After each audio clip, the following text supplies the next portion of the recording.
కోర్టులో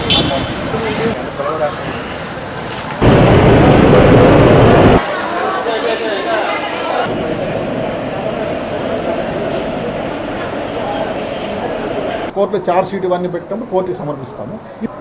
బీహార్ గ్యాంగ్లో 6 అరెస్ట్ చేసాము, ఒకటి పరారండి. మనకి వాళ్ళు చేసే దీని ఎక్స్ప్రెస్, గోదావరి ఎక్స్ప్రెస్, సింహాద్రిలో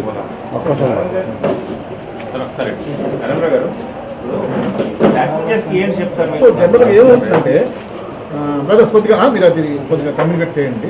కింద పెట్టేసుకుంటే బాగుంటుందన్న ఫీల్తో ఉన్నారండి.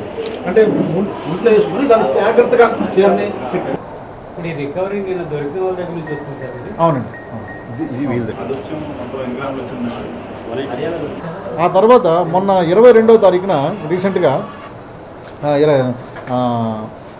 గోదావరి ఎక్స్ప్రెస్లో 2 అఫెన్స్లు జరిగాయండి. ఒకటి ఏసీ కంపార్ట్మెంట్లో, ఒకటి స్లీపర్ 3 టైర్లో జరిగింది. దాన్ని కూడా వర్కౌట్ చేస్తూ ఆ అఫెన్సుల కోసం ఎలా జరుగుంటాయని విచారిస్తే అవి హర్యానా గ్యాంగ్ చేసిన నుంచి మాకు చిన్న మా తాలూకు అనాలిసిస్లో తేలింది. దాని మీద సిఏ గారు, క్రైమ్ పార్టీ, ఎస్ఐస్ అందరూ కూడా దాని మీద దృష్టి పెట్టుకున్నారు.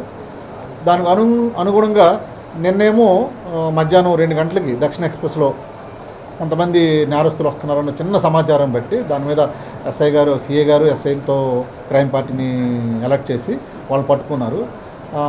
అందులో 2 అఫెండర్స్ దొరికారు. వాళ్ళని విచారిస్తే వాళ్ళు హర్యానాకి చెందిన నేరస్తులుగా ఒప్పుకున్నారు. ఇంకో 4 పరారు అయిపోయారు అన్నమాట. టోటల్ వాళ్ళు 6 బ్యాచ్.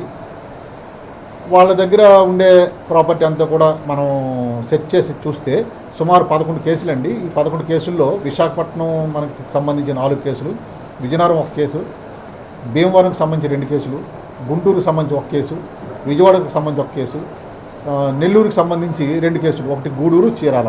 ఈ మొత్తం 11 కేసులు తాలూకా నేరాలు వాళ్ళు ఒప్పుకున్నారు. ఇంకా ఉన్నాయని చెప్పారు. మిగతా పరారీ వాళ్ళని కూడా మేము పట్టుకోవడానికి ప్రయత్నంలో ఉన్నాము. వాళ్ళ దగ్గర నుంచి సుమారు 600 గ్రాముల వరకు గోల్డ్ అంతా రికవరీ చేశాము. వాటి విలువ సుమారు 16,75,000, 17 లక్షల వరకు ఉంటుందన్నమాట మార్కెట్ వాల్యూ. వాళ్ళని ఇవాళ కోర్టులో ప్రొడ్యూస్ చేస్తామండి. అదే వెనక ఉన్నారు కదా వాళ్ళిద్దరు అనమాట.